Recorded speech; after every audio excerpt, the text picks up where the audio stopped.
Number 15. Before the explosion at Chernobyl, people in the area spoke of a strange creature that seemed to appear out of nowhere. They called it the Black Bird.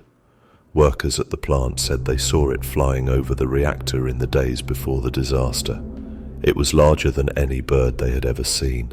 Its wings were wide, and its body was dark like coal. Some said its eyes glowed red, like tiny fires burning in the shadow of its head. Others thought it had no face at all, only emptiness where eyes should be. The bird made no sound. It flew in silence like a shadow crossing the sun. Those who saw it could not forget the sight. They said the air seemed colder when it passed, as if the creature carried with it a piece of the coming disaster. The blackbird became part of the warnings people remembered too late. When the reactor exploded, those who had seen the creature believed it had been a sign. Some said they spotted it again that night, flying through the smoke that rose from the burning plant.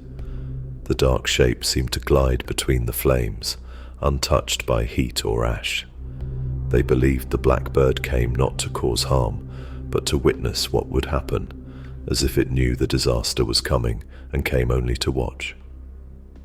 The idea of the bird as a warning, a silent messenger, grew with each telling of the story. In the years after, visitors to the zone claimed they saw a dark shape in the sky. They spoke of a large bird-like figure gliding above the broken buildings and through the ruined towers. The creature appeared in quiet moments, just before dusk or after dawn, when the light was weak. These stories added to the mystery. Was it a real animal changed by radiation, grown beyond its natural size and form?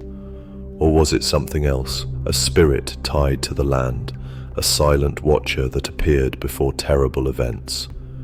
Others believed the answer was simpler.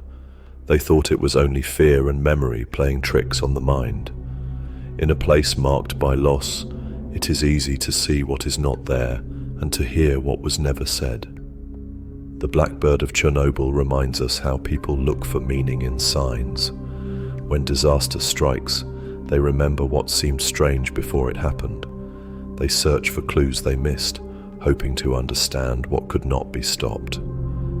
The blackbird may never have been real, but its story lives on. It gives a voice to the warning that no one heard in time. It tells of a shadow that passed over Chernobyl's sky and left behind a legend that still stirs unease today.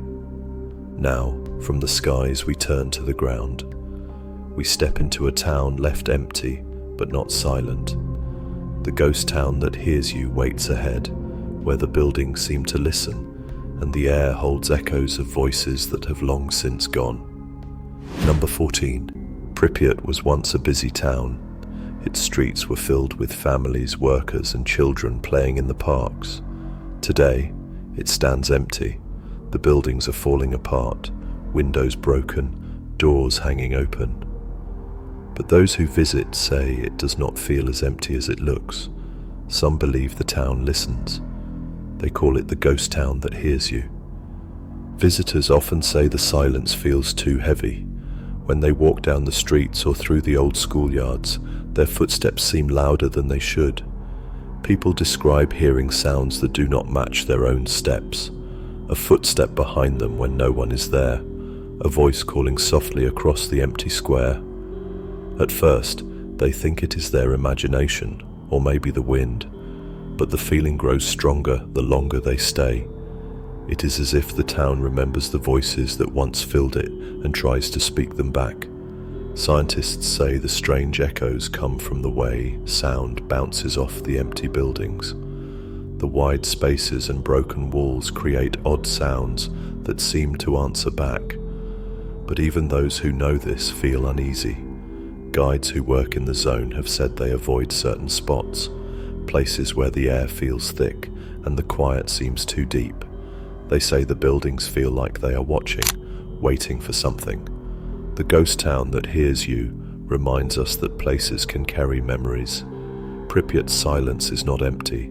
It is full of what once was and what was lost. From these hollow streets, we move toward a giant that still hums with mystery. The mysterious Duga radar stands tall, its secrets hidden among rust and steel. Number 13. Not far from Pripyat stands a giant wall of metal that rises high above the trees. This is the Duga radar. It was built during the Cold War, meant to watch for threats that might come from far away. People called it the Russian woodpecker because of the sharp tapping sound its signals made on radios across the world. Today the radar is silent, but it still holds the power to unsettle those who see it. Visitors say the Duga feels out of place. It is taller than most buildings and stretches longer than a football field. The metal is rusted and parts have fallen, but it still seems alive in its own way. Some people claim they can feel a soft hum in the air near it. Others say their cameras and tools act strangely when they get too close. Compasses stop pointing north. Batteries drain faster than they should. The Duga seems to hold on to its purpose, even after all these years. Scientists explain that the size of the radar and the way it was built can cause odd sounds and strange effects on electronics. They say the hum is the wind passing through the metal frame, but those who have walked beneath its shadow often feel there is more to the story. They describe a sense of being watched, as if the radar is not just a machine, but a guardian of secrets long forgotten. The mysterious Duga radar reminds us that some parts of Chernobyl's story are made not of nature or disaster, but of human hands and hidden plans. From this wall of steel, we move toward a place where the land itself seems to glow. The red forest's strange glow waits ahead, where even the trees seem to remember the fire that once touched them. Number 12. The Red Forest is one of the most haunting places near Chernobyl. It got its name after the disaster, when the trees turned red almost overnight. The blast and the invisible storm of radiation scorched the pines, leaving them lifeless and strange. Today the forest has begun to grow back, but visitors say it still feels like no other place. There are stories of a soft light that sometimes shines between the trees, a glow that appears at dusk when the sky darkens and shadows stretch long across the ground. Those who have seen it say the glow is hard to explain. It is not the flash of a camera or the flicker of a flashlight. The light seems to rise from the ground or drift along the trunks of the trees. Some say it looks like the trees are breathing light. Others speak of a faint green or blue shine that moves as if carried by the wind. It is never bright, but enough to make people stop and stare, unsure of what they are seeing. Scientists believe the glow could come from plants or fungi that react to the damaged soil. They point to radiation that still lingers in the ground, changing the way some parts of the forest look at night. But those who visit often leave with more questions than answers. They speak of the stillness that fills the air when the light appears, the way the forest seems to hold its breath, as if remembering the moment when everything changed. The red forest's strange glow reminds us that the land still carries the mark of the disaster. It shows how nature can survive, but not without signs of what it has endured. From these glowing trees, we turn to a place shaped by human hands. The concrete sarcophagus stands ahead, its thick walls hiding mysteries of their own. Number 11.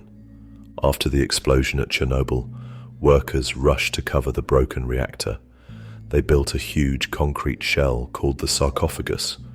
This structure was meant to trap the deadly material inside and stop more radiation from escaping. It was a shield, built under great pressure and fear. Today, that sarcophagus still stands, though a larger steel cover now rests over it. But even with these layers of protection, strange things have been reported. Workers who spend time near the sarcophagus say they have heard odd sounds coming from within. They describe soft creaks or taps, as if the building itself shifts when no one is near. Some say they hear what could be footsteps echoing deep inside, though no one is supposed to be there. Instruments that check for movement sometimes pick up faint vibrations. Cameras pointed at the structure have shown shadows that seem to move when nothing should. These reports make people wonder if the sarcophagus holds more than just concrete and metal. Experts believe these sounds and movements come from the building's age and size. Over time, concrete settles and steel bends. Temperature changes make parts expand or shrink. These shifts can cause noises that seem strange but have simple causes. Yet even those who know these facts often admit the sarcophagus leaves them uneasy. The thick walls were meant to hide danger, but in doing so, they also hide what goes on inside. The unknown stirs the imagination. The concrete sarcophagus reminds us that not all mysteries come from nature. Some are built by human hands. From this giant shell of stone and steel, we now move towards something that was formed in the heart of the disaster. The elephant's foot waits below, a shape born of fire that still holds a quiet threat. Number 10. Deep below the ruined reactor lies one of the most dangerous objects ever created. It is called the elephant's foot. This large mass of melted fuel and metal formed during the explosion. When it first appeared, it glowed with heat and gave off radiation so strong that being near it for a few minutes could be deadly. The surface of the elephant's foot is rough and cracked, like the skin of an old tree or dried mud. It sits in the dark, a reminder of how much power was unleashed that night. At first, the elephant's foot was too dangerous for anyone to study closely. Workers had to find ways to look at it from a safe distance. They sent in cameras on wheels or tied them to ropes. Even the cameras struggled. Some stopped working when they got too close. The heat and radiation damaged their parts. The photos that came back showed a strange shape that looked like it was still moving, though it stood perfectly still. It seemed to shine with a light of its own, as if the fire inside had not gone out. Today, the elephant's foot is cooler and gives off less radiation, but it is still not safe. Scientists have learned more about it, but it remains a danger, hidden below layers of concrete and steel. People who have visited the area near it describe feeling a weight in the air, a sense that the object is not just a thing, but a warning. They say it is like standing at the edge of a great fall, knowing how close disaster once came and how quickly it could come again. The elephant's foot reminds us of what happens when we lose control of great power. It shows the lasting mark of that moment. From this hidden mass of melted metal, we rise again to the world above. There the land has changed in quieter ways. The vanishing wildlife tells its own story, where the silence of missing creatures speaks louder than any sound. Number 9. When people left the zone around Chernobyl, the forests and fields began to change.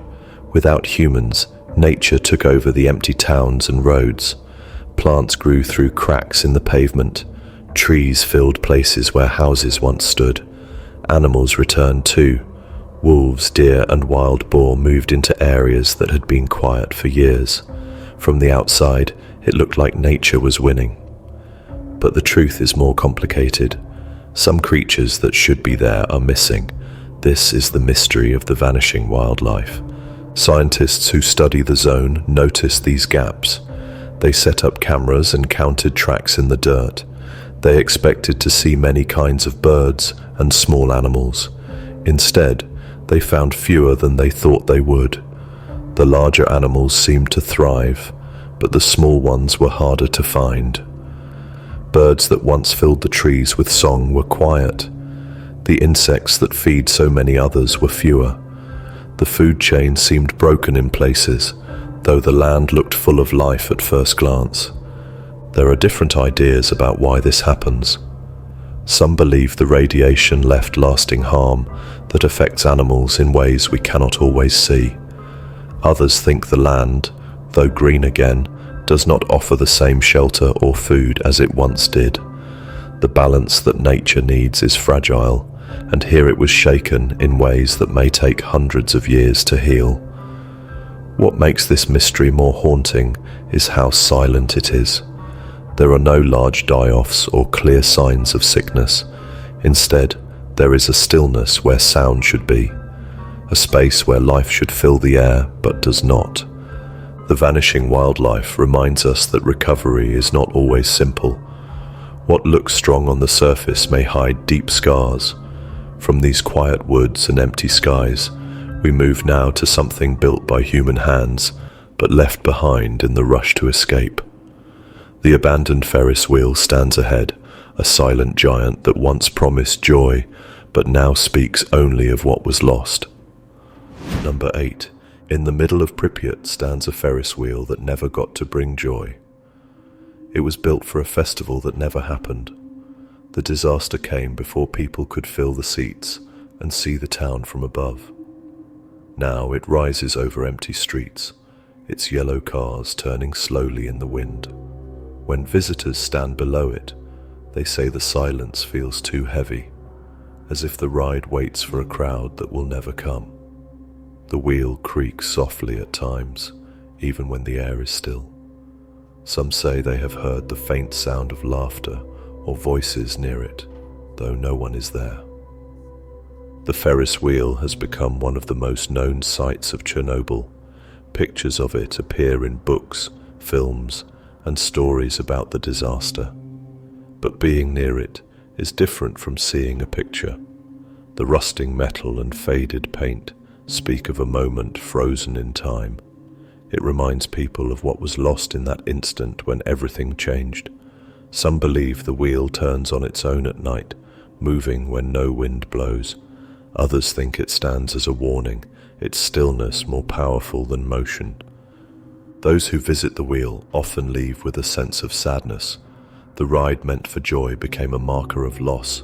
It is a reminder that life can change in a second. From this place of stillness, we turn now towards stories of things that moved when they should not have. Vehicles left behind, only to vanish without reason, wait for us in the next part of this journey. Number 7. When the people of Chernobyl fled, they left behind many things. Cars, trucks, buses, and even fire engines stayed where they had been parked during the disaster. Over time, these machines became part of the silent scene. They rusted in place, covered by dust and leaves, but not all of them stayed where they were left. Visitors and workers who passed through the zone began to notice something strange. Some vehicles that had been seen on one visit were gone by the next. No tracks showed where they had gone. No one reported moving them. The missing vehicles puzzled many. The zone is closed to most, guarded by fences and patrols. Heavy equipment is hard to hide or steal. Still, the reports kept coming. Tour guides spoke of buses that were there in the morning but missing by evening. Photographers looked for wrecks they had planned to capture, only to find empty ground. Some said the land itself seemed to swallow these machines. Others thought the vehicles had been taken apart in secret and removed piece by piece. The mystery of the disappearing vehicles adds to the feeling that Chernobyl is a place where normal rules do not always apply. The zone changes in ways that cannot always be explained. What was there may be gone without a trace. From these empty roads we move next to a strange force that fell from the sky. The story of the radioactive rain takes us deeper into the mysteries of this place. Number 6. After the explosion at Chernobyl, the sky over the area changed. Clouds carried more than water. They held dust and ash filled with danger that no one could see. When rain began to fall, it was not like any other rain. It looked normal, but it carried tiny pieces of the disaster with it.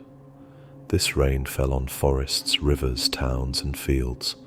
People spoke of the rain leaving marks where it touched. Grass turned yellow overnight. Leaves fell from trees out of season. In some places, puddles shimmered in odd colors when the sun hit them. Those who were caught outside during these rains felt strange afterward. Some spoke of a burning feeling on their skin. Others said they felt sick without knowing why. Animals avoided the wet ground, moving as if they sensed the hidden danger. Scientists tried to track where the rain fell, but the wind shifted without warning, and clouds carried the dust farther than anyone had guessed. The rain left behind spots where no one could stay for long. Even now, these places give higher readings on the meters carried by those who visit the zone. The story of the radioactive rain reminds us that the danger from Chernobyl did not stay at the site. It spread, unseen and quiet, changing the land in ways that can still be measured today. From the sky's strange gift, we move to something else that marked the moment of disaster. The time-stopped clocks tell their own story, frozen at the exact second when everything changed. Number 5. When people returned to Chernobyl after the disaster, they noticed something strange inside the empty buildings. Many clocks had stopped at the same time. The hands pointed to the hour when the explosion happened. These clocks, frozen in place, seemed to mark the exact second when normal life ended. In homes, schools, and offices, the stopped clocks gave a silent reminder of that night. Some hung on walls, others lay on floors, but they all told the same story.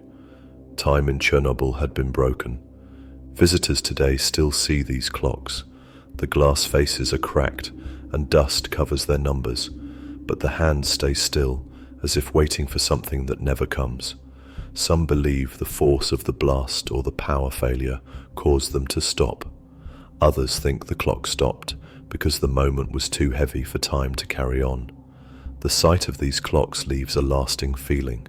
It makes people think about how life can change in an instant and never be the same again. The time-stopped clocks remind us that even the smallest details in Chernobyl carry deep meaning. From these silent markers, we now move to another sign of unfinished plans. The unfinished reactors still stand tall and empty, holding their own mysteries in steel and stone. Number 4. On the edge of the Chernobyl plant stand two giants that were never completed. Reactors 5 and 6 were under construction when the disaster struck. Work stopped that day and never began again. The towers of steel and concrete still rise against the sky, silent and empty. Their frames seem frozen in time, like skeletons of a plan that was left behind. Visitors who see them say, the unfinished walls give off an eerie feeling. The wind moves through gaps where windows should be.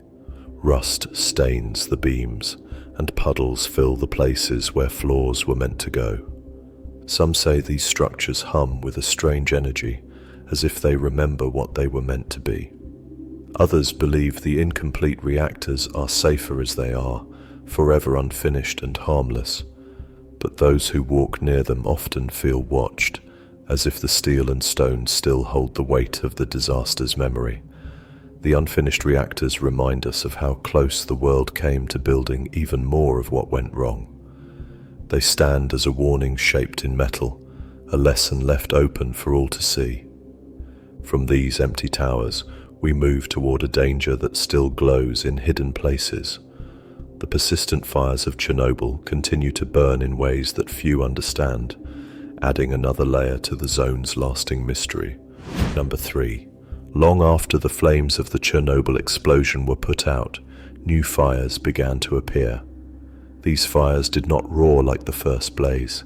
They smoldered under the surface, hidden beneath layers of soil, ash, and debris. At times, smoke would rise from the ground, carrying the smell of burnt wood and something sharper.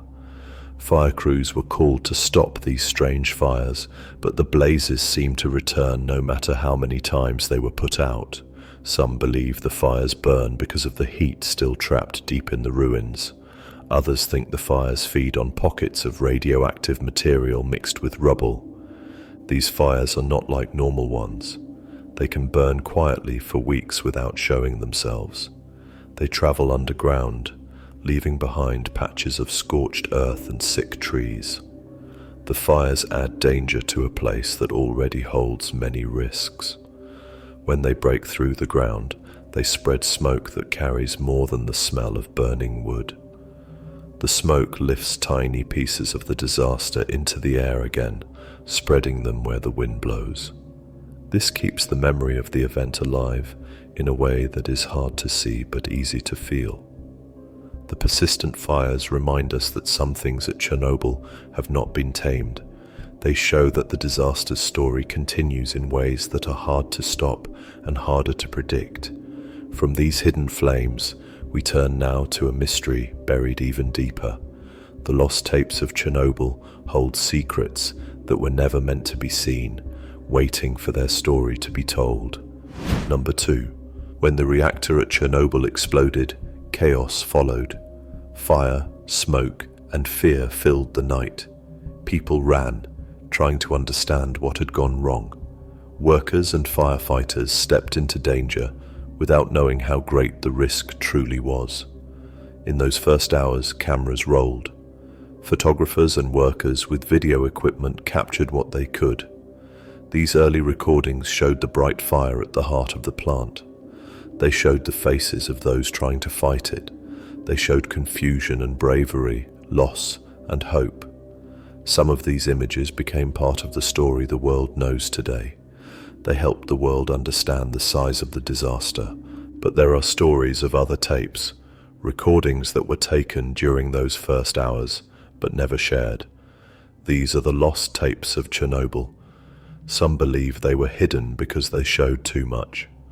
Others think they were destroyed to keep secrets safe. There are no clear answers, only whispers and hints. People who claim to have seen these tapes speak carefully, as if sharing what they know might bring trouble. They talk of strange lights caught on film, lights that danced where there should have been only smoke. They speak of shadows moving through the glow of the fire, shapes that did not belong to any person. One worker told a story that has been shared many times. He said that during the night of the explosion, a camera crew filmed the reactor from a safe distance.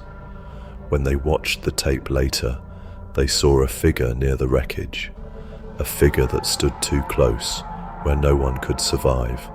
The figure stood still, watching the burning core. Then, as the fire roared higher, the figure turned and walked into the smoke. When the crew checked their list of workers, no one was missing. No one could explain who or what the camera had captured. Other stories speak of tapes that showed the fire behaving in strange ways. Flames bending as if pulled by an unseen force. Smoke forming patterns that looked almost like writing. Shapes that seemed to spell out warnings no one could read.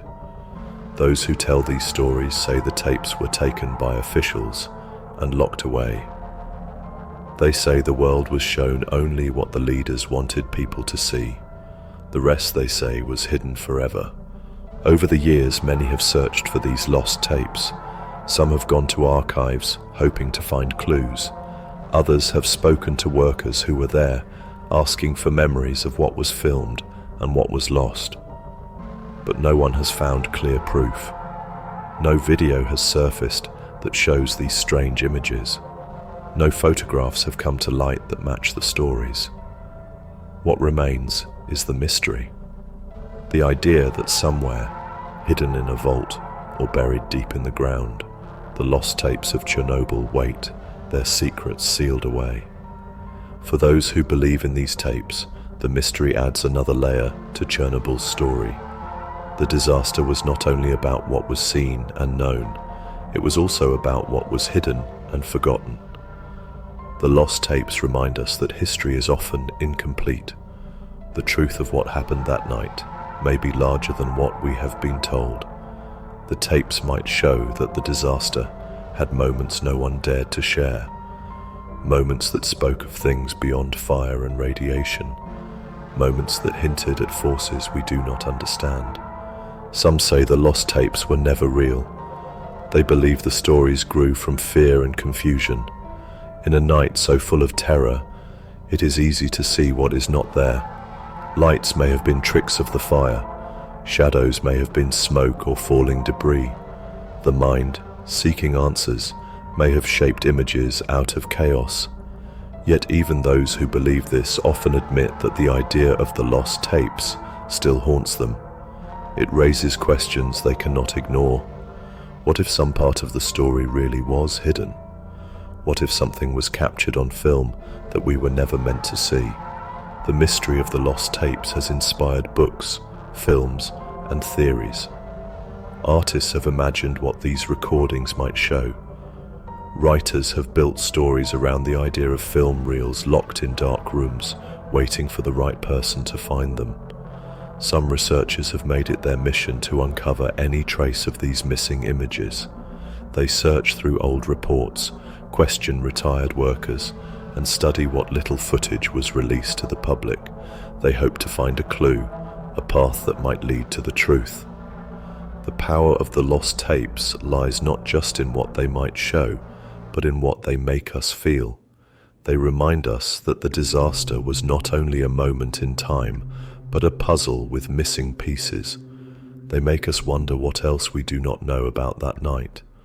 They make us think about the ways in which history is shaped, about the choice between showing and hiding, about the cost of secrets. For those who visit Chernobyl today, the lost tapes are part of the legend. As they walk the quiet paths and stand before the ruins, they think about the cameras that once captured these scenes in a very different time. They imagine the missing images, the silent witnesses hidden on film.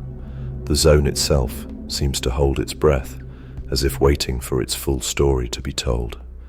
Some say the lost tapes will never be found. They believe the recordings were destroyed long ago, lost to fire or time. Others hold hope that they still exist somewhere, waiting to be uncovered. Until then, the mystery remains, a part of Chernobyl's long shadow. It reminds us that even in an age of cameras and records, some truths slip through our fingers. As we leave behind the mystery of the lost tapes, we turn to the final chapter of our journey.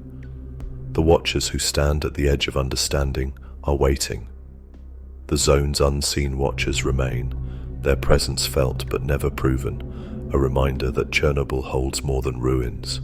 It holds questions that may never be answered. Number 1. In every part of Chernobyl's zone, people say they have felt it, a sense that they are not alone, even when no one else can be seen. It is not the sound of animals or the wind in the trees. It is something quieter, deeper, as if unseen eyes follow each step. These are called the unseen watchers. Some believe they are spirits of those who lived and worked there.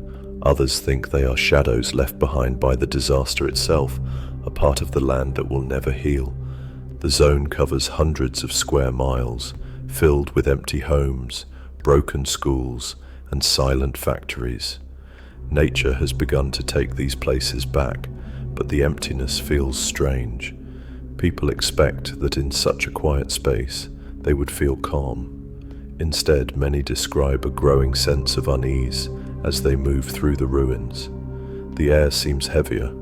The silence feels too deep. Some say it is as if the land itself is holding its breath, waiting for something to happen. Visitors who have come to the zone, whether for study or curiosity, speak of moments that stand out in their memory. They tell of standing on a path, pausing to rest, and feeling that someone was near. They glance over their shoulder. No one is there. They continue walking, but the feeling remains. The path ahead looks clear, the forest quiet, but that sense of being watched does not fade. In some cases, people have said they saw shapes at the edge of vision, just beyond what could be clearly seen. A figure among the trees, a shadow in a window, a form that seemed to stand still and silent until it was no longer there. At times, people have tried to explain what they felt. Some believe it is the mind's way of filling in the blanks in a strange, empty place. When the world around us is too quiet, the mind creates its own noise. When no one is there, we imagine the presence of another. But even those who speak this way often admit that the feeling in Chernobyl's zone is unlike any other. They say it stays with you after you leave, that at night, in the safety of your own home, you still remember the weight of those unseen eyes. Guides who work in the zone have their own stories. Many have walked the same paths for years, learning every turn, every landmark. Yet even they speak of areas they choose not to visit. There are parts of the zone where the air feels thick, where the silence seems to press down harder. These are places where the watchers feel closest. Guides warn visitors not to stray from the group, not because of wild animals or broken buildings, but because in those quiet corners, the sense of being watched becomes too strong. They say the watchers do not mean harm. They simply are part of the zone's memory, a reminder of what was lost. Some researchers have tried to study this feeling. They have placed cameras in places where people say they felt watched. They have set up sound equipment to catch noises that might explain what is happening. But the cameras show only empty space. The microphones pick up nothing but the wind and the rustle of leaves. This lack of proof does not ease the minds of those who have felt the watchers. If anything, it makes the feeling stronger. When nothing can be seen or heard, but the sense of being watched remains, the mystery grows deeper. There are legends tied to these watchers. Some say they are the spirits of those who died during the disaster, unable to leave the place where their lives ended. Others believe the watchers are something older, tied not just to the disaster, but to the land itself. The forests and fields of Chernobyl have seen many changes over time. Some believe the watchers are made of memory, shaped by the sorrow and loss left behind. These stories pass quietly from guide to visitor, from worker to traveller, shared as warnings and as wonder. There are those who speak of dreams that come after visiting the zone. They dream of walking through the empty streets again, hearing footsteps that match their own.